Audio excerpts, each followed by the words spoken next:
The moment I knew something was catastrophically wrong wasn't dramatic. It wasn't a knock at the door from a sheriff or a phone call in the middle of the night. It was a Tuesday afternoon in March, and I was sitting in a beige plastic chair at a car dealership in Tucson, Arizona, wearing a blazer I'd ironed specifically for this occasion, holding a cup of coffee that had gone cold 20 minutes ago. Hey, my name is Emily, and before we dive in, I want to ask, where are you watching from today? Drop your country and city in the comments below. I read every single one. I was 31 years old. I had a stable job. I had savings. I had spent 6 months carefully putting together the down payment for a sensible used Honda CR-V because my old Civic had finally gasped its last breath on the I-10 during rush hour. And I was done being that person on the side of the road with a cardboard sign and a prayer. The finance manager, a heavyset man named Gerald with reading glasses perched on the very end of his nose, typed something into his computer. Then he stopped. He typed something else. He leaned forward, squinted, and typed again.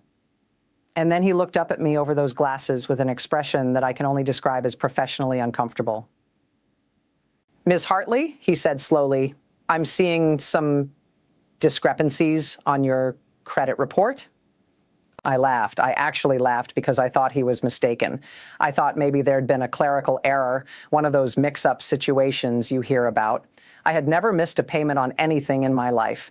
I was Emily Hartley, responsible to a fault, the kind of person who set 3 calendar reminders before a bill was due. "Can I see?" I asked. He turned the monitor toward me. And there it was, page after page of accounts I had never opened, credit cards with balances in the thousands, a personal loan from a lender in Nevada I had never heard of, 2 medical bills from a clinic in Phoenix, a collections notice from an apartment complex called The Palms at Sundance, a place I had never once set foot in. My credit score, which I had nurtured like a houseplant for nearly a decade, was 511. I remember the exact sound of the dealership around me, the distant squeak of a showroom door, a salesman laughing on a phone call, the low hum of the fluorescent lights. Everything felt very far away. I remember staring at that number, 511, and thinking, someone has been living my life. And then, very slowly, like a key turning in a lock I didn't even know existed, I started to understand who. Let me back up. Let me tell you about Cassandra. Cassandra Lynn Hartley. My younger sister by 4 years, the girl who, at age 7, convinced our entire family that a stray cat had followed her home when she had, in fact, stolen it from a neighbor 3 streets over. The girl who, at 16, forged our mother's signature on a permission slip for an overnight trip and then got caught because she'd spelled Mom's middle name wrong and somehow still managed to make Mom feel guilty about the whole thing. Growing up, I loved Cassie fiercely and exhaustingly, the way you love a thunderstorm, beautiful and thrilling until it breaks something you cared about. She was the kind of person who entered a room and immediately owned it. Dark hair, big laugh, the ability to make strangers feel like old friends within 4 minutes of meeting her. She had charisma that I genuinely admired, even when I was cleaning up the aftermath of wherever she'd pointed it. Our dynamic was textbook, I suppose. I was the responsible one, the planner, the girl who got good grades and kept her head down and quietly built a life brick by brick. Cassie was the spontaneous one, the dreamer, the one who was always 3 weeks away from a big break that never quite arrived. Our parents, Diane and Robert Hartley, were kind, ordinary people who lived in a split-level house in Mesa, Arizona, and did their very best with what they had. They doted on Cassie. Not because they didn't love me, but because Cassie always seemed to need something, always seemed to be in some kind of crisis that required their full attention. I was low maintenance. I took care of myself. Looking back, I think they interpreted that as not needing them, which wasn't true. But that's a therapy conversation, not this one. By the time I was in my late 20s, Cassie and I had drifted into the kind of relationship that exists mostly on holidays and birthdays. We texted occasionally. We liked each other's Instagram posts. I knew she'd moved around a lot. Mesa to Scottsdale to Phoenix to somewhere in New Mexico for a while, and that she'd cycled through jobs, waitressing, real estate courses she never finished, a brief and doomed attempt at becoming a social media influencer selling essential oils. I knew she had money problems. I knew she borrowed from our parents and from friends. I had loaned her money twice myself, $700 in 2019 and $1,200 in 2020, neither of which she ever repaid. But I didn't push it. I told myself it was family. You don't always keep score with family. That was my mistake. Not the generosity, the willful blindness that came with it. Because here's what I didn't know while I was being so breezy and understanding about family and bygones. Cassie had been methodically, carefully, and deliberately using my identity to fund her life for 3 years. 3 years. Let me explain what that means in practical terms, because when people hear identity theft, they sometimes picture, I don't know, one credit card opened in someone's name, maybe a few $100s. Annoying, but fixable. What Cassie had done was architectural. It was a structure. She had opened 7 credit card accounts in my name. She had taken out a personal loan of $9,000. She had rented an apartment in Phoenix using my social security number and my old employment history, which she knew because she'd helped me move once and had spent an afternoon helping me organize my documents. She had opened a cellular account for 2 lines. She had financed a laptop and a television through a rent-to-own company. And then, when those accounts went delinquent, because she wasn't paying any of them, she had simply let them sit there, quietly detonating, while I went about my life in Tucson completely unaware. The total damage, when I finally got a complete accounting, approximately $43,000 in fraudulent debt, $43,000 in my name for 3 years. I sat in that car dealership for a very long time after Gerald turned the monitor toward me. He gave me some water. He was actually quite decent about it. He'd seen identity theft before, he said, though perhaps not quite this extensive. He printed out the credit report for me and put it in a manila envelope and told me I should probably start with the Federal Trade Commission. I drove home in the Civic I'd been hoping to replace, the Civic that shuddered dramatically at anything above 65 miles per hour. And I sat in my apartment parking lot, and I opened that manila envelope, and I went through every single line. And I knew before I even started making calls. The apartment at the Palms at Sundance, I'd seen an Instagram post of Cassie standing on a balcony, a pool shimmering below her, tagged somewhere in Phoenix. I'd thought she'd moved in with a friend, the cellular account with 2 lines. She'd called me once from an unfamiliar number and said she'd had to switch carriers. I hadn't thought twice. The personal loan from Nevada, I didn't have any context for that one, not yet. But I would. I sat there in my parking lot until the sky turned that particular shade of deep orange that Tucson does in the evening, the kind of sunset that looks almost aggressively beautiful. And I thought about my sister's face, her laugh, the way she'd hugged me at Christmas, both arms, enthusiastic, smelling like that vanilla perfume she'd worn since high school. And then I thought, she knew. Every single day for 3 years, she knew what she was doing to me. And she hugged me anyway.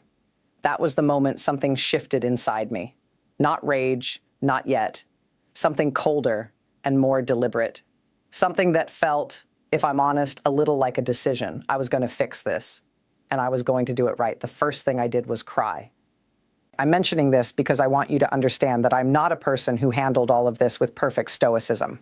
I went inside my apartment. I fed my cat, Pickles, a large and disapproving orange tabby who has witnessed most of my adult crises. And then I sat on my kitchen floor and cried for about 45 minutes. Then I made tea. Then I opened my laptop. I want to be clear about something. At this point, I had not confronted Cassie. I had not called my parents. I had not called anyone except one of my closest friends, a woman named Priya, who answered the phone on the second ring, said what happened before I'd said a word because she knows me, and then listened quietly for 20 minutes and said, okay, first FTC report, then credit freeze, then police report, then me, tomorrow morning, your apartment, 8 a.m., I'm bringing bagels. Priya is a paralegal. She is methodical and fiercely loyal, and the kind of person who, in a crisis, becomes almost preternaturally calm. She is also 5 feet tall and deeply intimidating, and I do not know what I would have done without her. I filed the FTC report that night, Identitytheft.gov walks you through it step by step, and I filled out every field carefully, listing every account I'd found on the report, every date, every amount. It took me almost 2 hours. When I submitted it, the site generated a personalized recovery plan, which I printed out and highlighted with 4 different colors like the neurotic overachiever that I am. I placed fraud alerts with all 3 credit bureaus, Equifax, Experian, TransUnion. I froze my credit at all 3. I changed every password I owned, every account, every email, everything. I set up 2-factor authentication on anything that would let me. By 2 in the morning, I had a folder on my desktop labeled Cassie, containing every document I'd gathered, organized by date. I hadn't slept. Pickles had relocated from his post of disapproval at the end of the bed to sitting directly on my laptop, which was his version of support. The next morning, Priya arrived at 8 with an everything bagel and a legal pad, and we sat at my kitchen table and made a list. The list had 2 columns. The first was, what do I need to do to recover from this? The second was, what are my options regarding Cassie? The first column was daunting but navigable. The second column was where things got complicated. Because here's the thing about family identity theft that nobody talks about. It's enormously common, and it is uniquely devastating precisely because the person who did it knows you. They know your social security number, your mother's maiden name, your first pet's name, your date of birth. They know every security question answer you might use. And they also know which family members will pressure you to keep it quiet and not ruin the family. And think about what this will do to mom and dad, which is exactly what happened 3 days after I filed the FTC report. I don't know how Cassie found out. To this day, I suspect she set up some kind of alert on my name, maybe through one of the accounts she'd opened, maybe through some other method I don't want to think about too hard. But she called me. She called me from that unfamiliar number she'd been using, the one on the fraudulent cellular account. And her voice was the voice I'd known since childhood. Warm, slightly breathless, instantly familiar. Em, she said, hey, can we talk? I had promised Priya I would not engage before we had a strategy. I sat on my couch with Pickles on my lap, and I said very evenly, sure, Cassie, what did you want to talk about? There was a pause. I think there might be some stuff on your credit that looks a little weird, I wanted to explain. A little weird. $43,000 in fraudulent debt, and she wanted to explain that it looked a little weird. Go ahead, I said. What followed was one of the most remarkable performances I have ever witnessed. Cassie, in the space of about 20 minutes, managed to describe 3 years of deliberate identity fraud as a series of desperate, temporary measures taken by a woman in crisis who had always intended to pay everything back, who had been too ashamed to ask for help, who had been in an abusive relationship. She brought up a man named Derek, who was real in that I'd met him at a family barbecue in 2021 and found him intensely unpleasant, and who had only ever done what she did because she was scared and alone and loved me and knew I would forgive her because that's what family does. By the end of it, she was crying. Real tears, I think. Cassie was not, as far as I know, a complete sociopath. She genuinely believed the story she was telling herself. I need you not to go to the police, Em. Please, I'm going to pay it all back, every cent. I just need some time, please. And here's the part where I have to be honest with you, because I promised this story would be real. There was a part of me, a very old, very tired part of me, that had spent a lifetime smoothing things over for Cassie, that wanted to say, okay, that wanted to believe her. I didn't say anything for a long moment. And then I said, I'll think about it. I had already filed the FTC report. I had already placed the fraud alerts. What I had not yet done was file a police report. That was the piece Cassie was most afraid of, and the piece Priya had told me was the most important. I hung up and sat very still for a while. Then I called Priya. She called, I said. Of course she did, said Priya. Are you okay? I don't know, I said. She wants me to not go to the police. Emily, Priya's voice was very measured. Without a police report, you cannot dispute these debts. Without a police report, you have no legal documentation of what happened. Without a police report, you are $43,000 in fraudulent debt with no recourse, and your credit is destroyed for the next 7 to 10 years. I know, I said. "The police report protects you," she said. "Not her. You." "I know," I said again. And I did know. I knew it in my head completely. It was just that knowing something in your head and living it in your body are two entirely different things, and my body was still connected to that voice on the phone. The voice that had once, when I was 8 and she was 4, crawled into my bed during a thunderstorm and pressed her cold little feet against my legs and said, "I'm scared." Emmy and I had said, "It's okay, I've got you."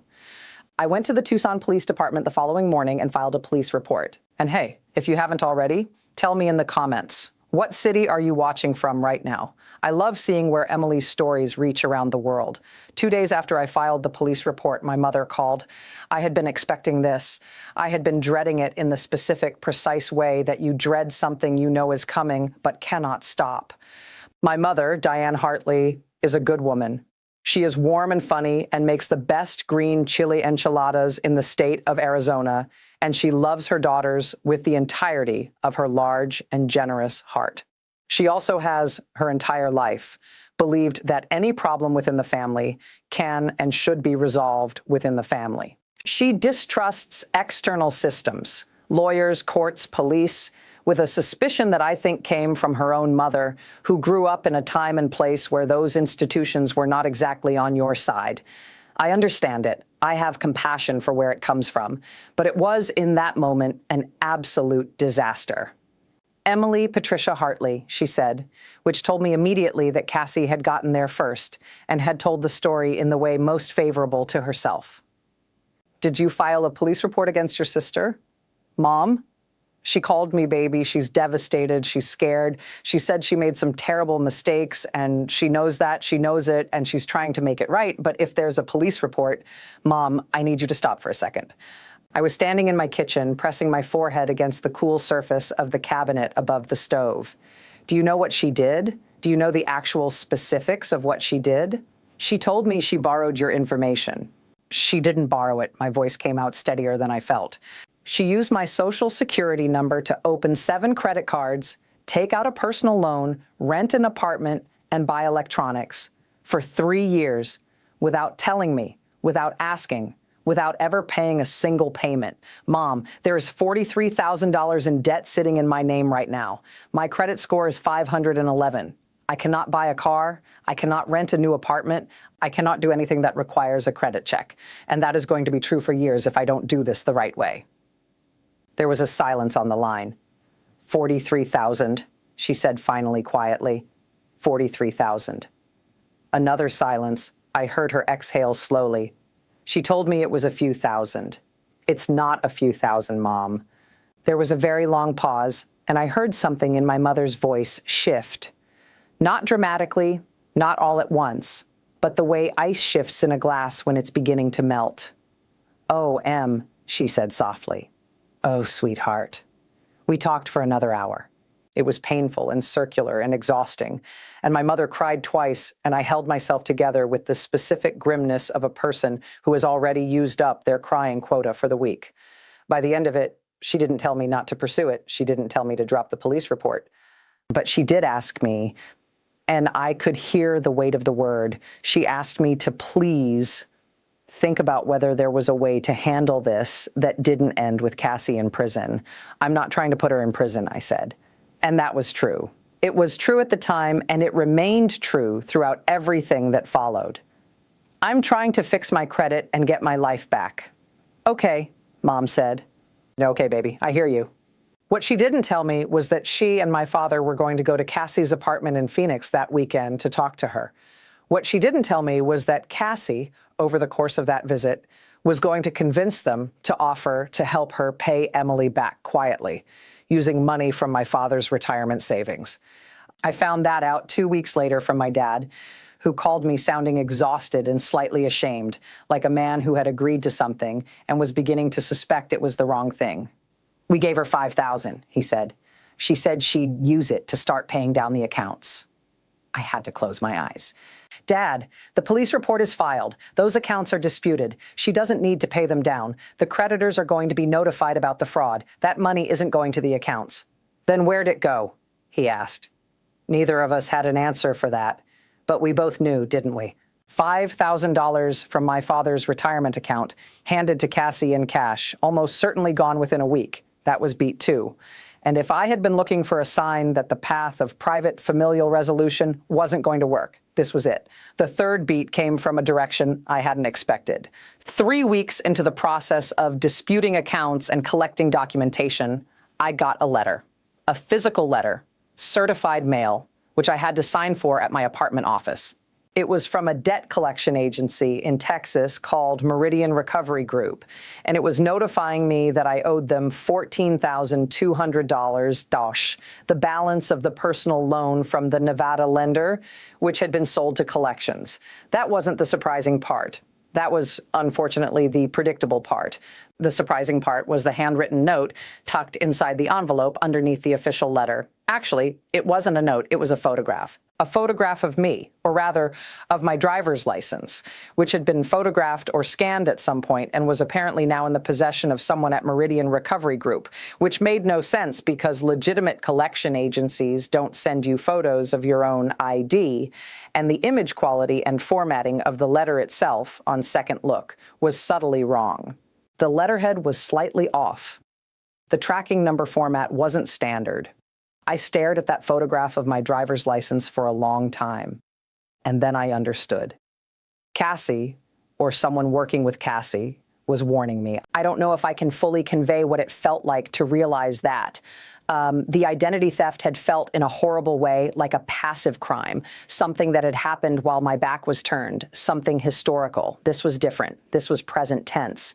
This was someone reaching directly into my life, right now, today, telling me they had access to my information and were willing to use it.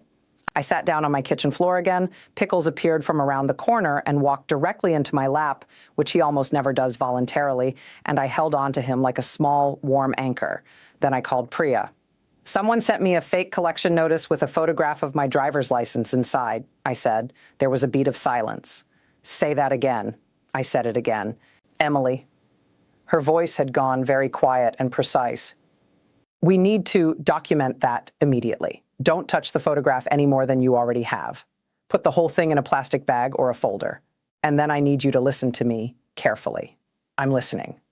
This changes things. This isn't just civil. What you just described is potentially witness tampering or intimidation. This is a federal matter now.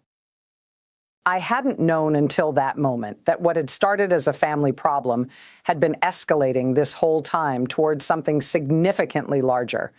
Because the thing about Cassie, the thing I was only now beginning to understand fully, was that she had not been doing this entirely alone. The Nevada loan, the fake collection notice. There was someone else involved, someone who knew things about the process of debt collection well enough to produce a convincing fake, who had access to a photograph of my ID, who was motivated enough to try to scare me off. It turned out to be a man named Trevor Waits. He was 38 years old, lived in Henderson, Nevada, and had a prior conviction for wire fraud from 2018, which I did not know until later. He was the boyfriend Cassie had moved in with after Derek, the boyfriend she had never mentioned to anyone in my family. He was, from everything I could piece together, the architect of the loan and possibly of several other elements of the scheme. And he had just made the single worst decision of the entire 3 years. He'd tried to intimidate me. Here is the thing about people who try to scare you into silence. They are counting on you to feel alone. They are counting on the shame and the family pressure and the sheer exhausting complexity of what you're up against to make you feel like you're the one without options. Trevor Waits and Cassie had correctly calculated for the shame, and they had correctly calculated for the family pressure, and they had drastically underestimated everything else. What they didn't know, what Cassie didn't know because I had never mentioned it in our occasional casual texts, was what I did for a living. I am a data analyst for a financial compliance firm. I spent 8 years in that job before the car dealership incident. I understand in practical detail how financial systems work, how credit reporting works, how debt gets packaged and sold and tracked. I understand documentation. I understand paper trails, and I had been building one for 3 weeks. From the moment I sat in Gerald's beige plastic chair and saw the number 511 on that monitor, I had been saving everything, Every email, every letter, every notification from the credit bureaus, every account statement I could obtain through the dispute process, every date, every amount, every phone call I'd logged. I had a spreadsheet. I have always had a spreadsheet. What I also had, and what became the centerpiece of everything that followed, was something I hadn't even realized I had until Priya pointed it out. Remember how I said Cassie had once spent an afternoon helping me organize my documents? This was in 2020, when she'd come to Tucson for what she said was a long weekend visit. She helped me clean out a filing cabinet. She was in my apartment for approximately 48 hours, during which time I made her coffee, and we watched 2 movies, and I thought we were having a lovely visit. What I hadn't noticed at the time, but what came back to me clearly during those weeks of reconstruction, was that at some point during that visit, Cassie had taken a phone call in my bedroom. She said it was her landlord. She was in there for maybe 15 minutes. I thought nothing of it. My filing cabinet was in my bedroom. Now, I am not an idiot, and I do have some baseline security habits, and one of them, a habit I'd started after a scare with a dumpster diving story I'd read years ago, was that I kept a small digital camera on a shelf in my bedroom closet. Not a nanny cam, nothing sinister, just a little motion-activated camera I'd originally bought because I thought Pickles was knocking things off my nightstand in the night, and I wanted to confirm my suspicions. Pickles was, in fact, knocking things off my nightstand. I had footage of him doing it with tremendous conviction and zero remorse. The camera recorded on a 30-day loop, and I had never thought to review old footage until, sitting in my apartment one night in that 3rd week, making my spreadsheet, trying to trace back the exact timeline of when each account was opened relative to Cassie's access to my information, it occurred to me. The 2020 visit, I still had the camera. The footage was long gone. 30-day loops from 2020 were obviously not something I still had. But the camera's internal log showed metadata, timestamps, and movement triggers, and I had Cloud Sync turned on, which I had completely forgotten about, which meant that the thumbnail previews, small, low quality, but visible, were backed up. I found them at 11:47 on a Wednesday night, Pickles asleep beside my laptop. There was Cassie, standing at my filing cabinet, photographing documents with her phone. The image was small, and the quality was not good, and you couldn't read anything in the documents themselves. But you could see exactly what she was doing, and you could see the timestamp, and you could see her face clearly enough to be identified. I sat very still for a very long moment. Then I printed the thumbnails. Then I saved them to 3 different locations. Then I put the original camera in a Ziploc bag and put it in the back of my sock drawer because I had watched enough true crime to know you protect original evidence. And this is the part where I will tell you that Priya is a better person than I am, because she told me to do this, and I did not come up with it myself. I called the FBI field office in Tucson the next morning, not local police, not the state attorney general, the FBI. Because here's what Priya had explained to me once the fake collection notice arrived: when identity theft involves a fraudulent loan from a lender in a different state, when there is potential mail fraud involved in sending false collection notices across state lines, and when the amount exceeds a certain threshold, it becomes a federal matter. The FBI has a financial crimes unit, and they are, as it turns out, quite interested in schemes that involve fake debt collection intimidation letters. I presented everything: the spreadsheet, the account documentation, the police report, the FTC report, the credit bureau correspondence, the fake collection notice in its Ziploc bag, and the camera thumbnails. The agent I spoke with, a woman named Special Agent Renata Flores, was precise and patient and asked excellent questions. She had a way of listening, very still, very focused, that made you feel like what you were saying actually mattered. She went through every piece of documentation I'd brought. She took photographs of the fake notice. She asked me several times about Trevor Waits, about how I'd connected him to the situation, about whether Cassie had ever directly discussed him in relation to any of this. At the end of the meeting, she handed me a card and said, "Ms. Hartley, you have been extremely thorough. That is going to make our job considerably easier." I drove home feeling, for the first time since the car dealership, that the ground underneath me was solid. There's one moment from around this time that I want to tell you about, because I promised you unexpected warmth, and I don't want this story to be entirely grim. About a week after I met with Agent Flores, I was having a really bad day. Not a dramatic bad day, a quiet one, which are sometimes harder. I was sitting at my kitchen table trying to fill out yet another dispute form for yet another account, and the form kept crashing on the website, and I'd restarted twice, and I was tired in the deep cellular way that comes from sustained stress. And I was thinking about Christmas and how the whole family was probably going to splinter over this, and I was thinking about Cassie's voice on the phone saying that's what family does, and I started crying into my laptop. Pickles, who is not a sentimental animal and would sooner die than admit to caring about anyone, climbed onto the table, which he is not allowed to do, walked directly onto the keyboard, typed a small string of gibberish into the form, and then sat down squarely on top of my hands and began to purr. He has never done that before. He has not done it since. I choose to believe he understood the assignment. I laughed so hard I scared him off the table, and then I wiped my face and finished the form. And somehow, after that, the day was a little more bearable. Small mercies. You take them where you find them. The next 6 months were not cinematic.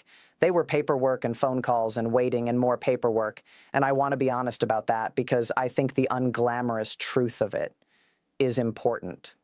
Justice, when it actually works, looks a lot like bureaucracy. It is tedious, and it is slow, and it is absolutely worth it. Here is what happened, in the order it happened. 3 months after I met with Agent Flores, the federal investigation into Trevor Waits was opened in collaboration with the Nevada U.S. Attorney's Office. I was not directly involved in that investigation beyond providing my documentation. I want to be clear that the FBI is not in the habit of giving victims a play-by-play of their casework. But I was kept informed at key points, and what I learned over time was that Trevor Waits had done this before. Not with Cassie's family, but with other people. He had a methodology. He would identify someone with a clean credit history, sometimes through a willing partner, sometimes through data breaches, and he would systematically build out fraudulent accounts in their name, using the credit lines to fund cash advances and purchases that he would then liquidate. Cassie was not, as I eventually understood it, purely a victim of Trevor's. She was complicit. She had knowingly provided him access to my information and had benefited from what he did with it. But she was also, I think, in over her head in a relationship with a man who knew exactly what he was doing and had been doing it for years. I spent a long time thinking about where the line was between those two things. The dispute process with the creditors, anchored by my FTC report and police report, proceeded. It was not fast. Some creditors were cooperative immediately. Others required multiple rounds of documentation. One credit card company's fraud department lost my paperwork twice, and I cannot describe for you the specific quality of the frustration involved in reconstructing a fraud dispute packet for the third time while maintaining the professional courtesy required to get the thing actually processed.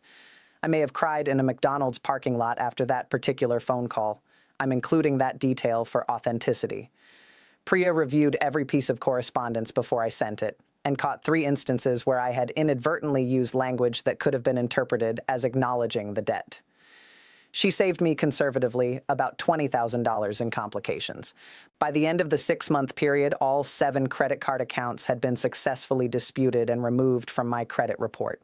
The personal loan was disputed and flagged as part of the federal investigation.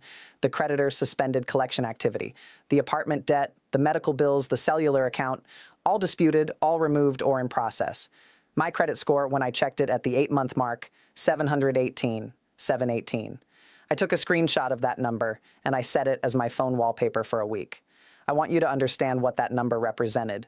Not just the financial recovery, but 8 months of documentation and patience and phone calls and forms and crying into laptops and not letting myself be scared off. 718. Now, Cassie. This is the part I want to handle carefully, because it's the part I think about most.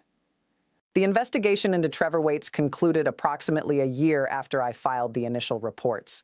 He was charged with wire fraud, mail fraud, and identity theft under federal statute, including counts related to other victims whose cases the FBI had connected through his methodology.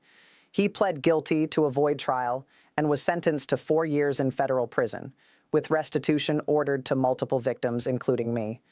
I have received exactly 1 restitution payment so far, $214. I am not holding my breath for the rest, and neither is my attorney. Cassie's situation was handled separately, and here is where it gets complicated, and where I want to be honest about my own choices. I was interviewed by federal investigators about Cassie's specific involvement. I told the truth, completely and without softening, about everything I knew, everything I had documented, every conversation I could recall. I did not advocate for her, but I also did not advocate against her. I presented facts and let the process do what it does. What the process determined, with input from investigators who knew far more about the scope of Trevor's other operations, was that Cassie occupied a complicated position, genuinely complicit, but also genuinely exploited. She had not, it turned out, understood the full scope of what Trevor was doing beyond what directly involved her. She had not known about the other victims. She had not sent the fake collection notice. That had been Trevor entirely. She was charged at the state level in Arizona with identity theft and fraud. She agreed to a plea that involved 3 years of probation, mandatory restitution payments to me, added to Trevor's order, participation in a financial fraud prevention program, and 200 hours of community service. She did not go to prison. I was asked formally whether I had any statement to provide to the court regarding her sentencing. I did write a statement. I want to share part of it with you because I think it's important. I wrote, "I am not asking for leniency for my sister because I believe she deserves to face no consequences. She deserves to face consequences. But I am asking that those consequences be ones that require her to be present for her own life, to work, to repay, to face what she did and understand it, rather than ones that remove her from it. I have spent 3 years having my life stolen. I don't want to spend the next 3 years absent from my own life either. Showing up to hearings and keeping this at the center of everything I do. I want to move forward. I want her to move forward. Differently and honestly." The judge read that statement into the record. Cassie, I was told, cried when she heard it. I was not in the courtroom. I watched the live stream from my apartment on my couch, with Pickles asleep across my feet. When the judge announced the sentence, I turned off the stream and sat quietly for a while. Then I went and bought a Honda CR-V, not because it was exactly the right moment, symbolically. It just happened to be time. My credit was good. I knew what I wanted.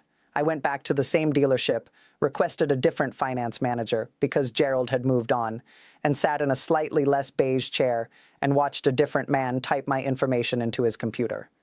This time, the number on the screen was fine. This time, I drove home in something new. I need to tell you about Cassie and me now. Not the legal part, the human part. She reached out to me 7 months after her sentencing, via email. Not a text, not a call. An email, which I think she chose deliberately, because it gave both of us a layer of distance and processing time. The subject line was just, M. I sat with that email unopened for 4 days. I'm not telling you that as a power move. I genuinely wasn't ready to read it, and I've learned slowly over the past couple of years to respect the pace of my own readiness rather than bulldozing through it because something needs to be handled. When I opened it, it was long, longer than I'd expected. She didn't lead with excuses. She started with a specific memory, which surprised me. She wrote about a road trip we'd taken together as teenagers, the two of us and our friend Becca, in Becca's parents' Oldsmobile, driving to see some band we'd both loved, stopping at a diner in the middle of the night somewhere in New Mexico, and eating pie and laughing at something that was probably nothing but felt in that diner at 2 a.m, like the funniest thing that had ever happened. She wrote, "I want you to know that I know what I destroyed. It wasn't just your credit score. I know that's not what I destroyed, and I'm sorry for the thing I actually destroyed." She understood. On some level, she understood. I haven't fully forgiven her. I want to be honest about that. Forgiveness, I've come to think, is not a door you walk through once and then you're done. It's more like a room you return to, over and over, deciding each time whether you can stay a little longer. Sometimes I can. Sometimes I still get angry in a way that surprises me, usually at random moments, driving somewhere, doing dishes, and the anger is real and valid, and I let it be there. We have had 2 phone calls in the last year. They were careful and somewhat stilted, and also, somehow, occasionally, like talking to my sister again, because she is still my sister under all of it. She is still the person who snuck into my bed during thunderstorms. She is just also the person who spent 3 years systematically dismantling my financial life. Both things are true. I'm learning to hold both things at once without needing them to resolve into something simpler. My parents took it hard. harder in some ways than I did. My father went very quiet for several months in a way that worried me. My mother threw herself into an almost frantic helpfulness, calling me every few days, sending me articles about identity theft protection, mailing me a fireproof document safe that I use to this day. I think the safe was her way of trying to redo something she felt she'd failed to do. I keep important things in it now. Sometimes I think about the fact that she sent it and I feel something complicated and warm that doesn't have a clean name. As for me, I'm okay, better than okay most days. I still work in financial compliance. If anything, this experience made me significantly better at my job because I now understand at a visceral level what the systems we monitor are supposed to protect people from and what happens when they fail. I've become the person in my office who knows identity theft law the way other people know traffic law, instinctively, experientially, from having had to use it. I got the CRV. I have driven it to the Grand Canyon and to the New Mexico border and to Bisbee, which is a small, weird, beautiful town in southern Arizona that I love unreasonably. I got new tires last spring. The car's fine. The car is mine. Pickles remains unimpressed by everything but continues occasionally to sit on my hands when I need it most. If there is a lesson in this, and I'm a little suspicious of tidy lessons because life is rarely that cooperative, I think it might be this. The people who try to scare you into silence are almost always counting on you not knowing your own strength. They look at the complexity of what you're up against, the forms, the systems, the family pressure, the emotional weight, and they calculate that you'll decide it's too much, that you'll decide it's not worth it, that you'll choose the easier, quieter path of swallowing the damage and moving on. And sometimes, honestly, the easier path is genuinely what you need. I don't want to be the person who stands here and tells you that fighting is always the right answer, because it isn't, and it costs things, time and energy and peace of mind and relationships that matter. But sometimes the fight is yours to have. Sometimes you're the one person standing in the exact right position, with exactly the right documents, at exactly the right moment to say, no, not this time, not me. I sat in a beige plastic chair in a car dealership and saw the number 511 on a screen, and something in me made a decision. I don't regret that decision. Not for a single day. My name is Emily. This is what happened to me. And if something like it is happening to you, start at identitytheft.gov. Call the FTC. Freeze your credit tonight. Find your PREA. And no, please know that the path out is longer and more tedious than anyone tells you. But it exists, and it is walkable. And you do not have to walk it alone. Thank you for being here. I know it was a long one. I'm glad you stayed. And one last thing. If this story helped you, or moved you, or even just kept you company tonight, please share it. You never know who else is sitting somewhere right now, staring at a number on a screen, trying to figure out what to do next. Maybe they need to hear this. Maybe they need to know someone made it through. Take care of yourselves out there. Emily.